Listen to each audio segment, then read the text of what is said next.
You may think the Seventh-day Adventist work in Ghana began in a major city. Instead, a small fishing village on the southern coast was the location of an improbable start. I welcome you to Apam, which is said to be the cradle of Adventism in Ghana. According to history, one dolphin picked a track at the coast in 1888. Dolphin was the name of a local trader who lived in Apam. At the time, there were no Adventists living in the region. One day, while fishing, he saw a pamphlet floating. And this man, to satisfy his curiosity, picked that small pamphlet. And when he read through, he discovered the Bible truth about Sabbath. By 1891, there were 33 believers who had accepted to keep the Sabbath in Apam. The church kept growing and quickly spread throughout Ghana. Today, you can find the statue of Dolphin's hand holding the famous pamphlet to commemorate the origin of the Adventist Church in Ghana.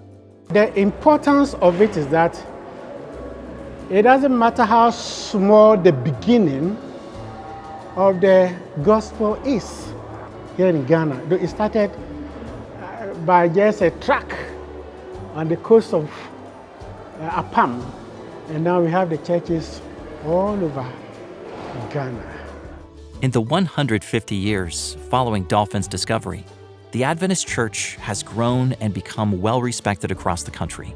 Today, Ghana has the largest Adventist membership in the West Central Africa Division. Some of the top schools and medical centers are Adventist institutions. Even the top chaplain roles in the military and police force are filled by Adventist pastors.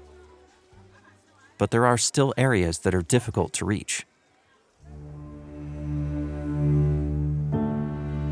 Memba is a young global mission pioneer in the northern region of Ghana. He has been working to start new groups of believers in communities that don't have a Christian background. Among many other outreach activities, he became a volunteer teacher so he could reach students who didn't come from a Christian background. The Adventist Church is growing in Ghana, but with a low speed in the northern region. And I decided to teach religious and moral education. So I decided to teach them what actually Christianity is all about. And as I speak to you now, every Sabbath, about 35 of the students visit the church. 10 of them have assured me they are going to choose SDA senior high schools.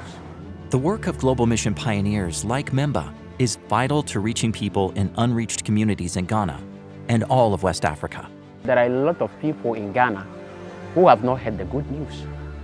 And with the support of the Global Pioneer and their project, people are going to get used to and they hear the message, and the people will hear the good news, and it is changing lives. People are testifying about our God, and this is done through Global Pioneer. Please pray for Ghana and the West Central Africa Division. It's a challenging field containing cities with great Adventist presence, but also regions with very little Christian influence. Thank you for your support in this area of the world.